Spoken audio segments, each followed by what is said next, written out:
أعوذ بالله من الشيطان الرجيم بسم الله الرحمن الرحيم وصلى الله على سيدنا مولانا محمد وعلى آله وصحبه ومن والاه السلام عليكم ورحمة الله تعالى وبركاته ñoo ngi nuyu mbokk jël yëpp di la ñaan yàlla subhanahu wa taala yàlla def ñu sutura su ko defee rek vidéo bi ñu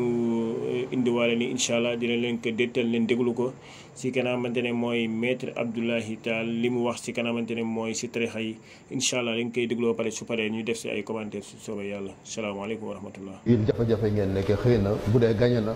mu mën leen cee génn. bañ a mooy ci Sonko rek xam ne état bi ngeen di jëflante gis ngeen yoon wi mu nekk. waaw yow doo bàyyi taalibe bi mooy si mbay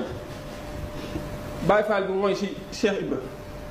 bokkul de patriote yi ne dañuy mooy si Sonko ne bu nañ réaliste bu ñu mooy si moom mais bàyyi bu mooy rek nekkuñ ci diine ci politique la nekk looloo tax ngeen di jum nag encore yéen waa Pastef nekkuñ ci diine même les sax du diine non diine bi politique bokkul de même les sax du diine parce que bu dee si diine réel politique dafa am may ma rek les ñeneen ñi fi ñu mooy sax du diine en réalité aada ak cosaan la rek mais ñun si diine si yàlla nañ mooy non xaaral dama ne diine yàlla ak yonent bi exemple boobu baaxul fii ku fii mooy si feneen tamit da nga mooy pour kóllëre nangam sangam mais foo duma si sori parce que nous sommes au Sénégal mais li am solo ba am su ko defee ne mbokk yi ñoo jot a déglu ki nga xamante ne mooy maître Abdoulaye Tall si li mu wax si wàllu tarixa yi nee na ñun aada ak cosaan rek lañ yor tarixa yi du diine aada ak cosaan la kon su ko defee rek képp kenn suñu rek déglu na kàddu yi di nga xamal rek genre nit ñi ñoo yàqal Ousmane Sonko parce que soo nekkee si réew nga xamante ne dañuy dund tasawuf ne yaakaar ñun li ñuy dund aada cosaan la boobu yaa ngi nax sa bopp ñun lépp li ñuy dund mooy da nga ko teg si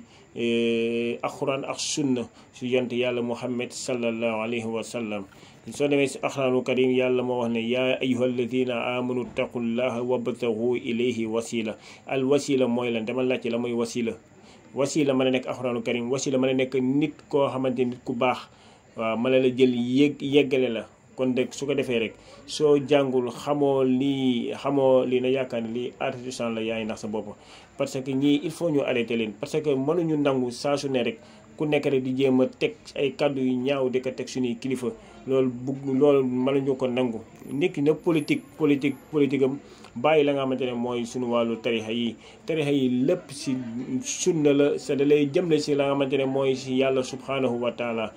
waaw kon su ko defee rek ñu arrêté nag wax dëgg yàlla ñu arrêté doy na quoi doy na ñu arrêté képp koo xam ne yaa ngi yëkkati kàddu ndara yëkkati kàddu yu woo xamante ne soo ko yëkkatee dina am ñoo xamante ne dina leen metti su ko defee na téye kàddu yooyu booy waxal sa politique waxal Ousmane Sonko wax nit ñi ñëw jàppale ko wax si keneen ak keneen wax si Macky Sall wax kii mais nag ñu génne si suñu kilifa diine yi wax dëgg yàlla wasalaamaaleykum wa rahmatullah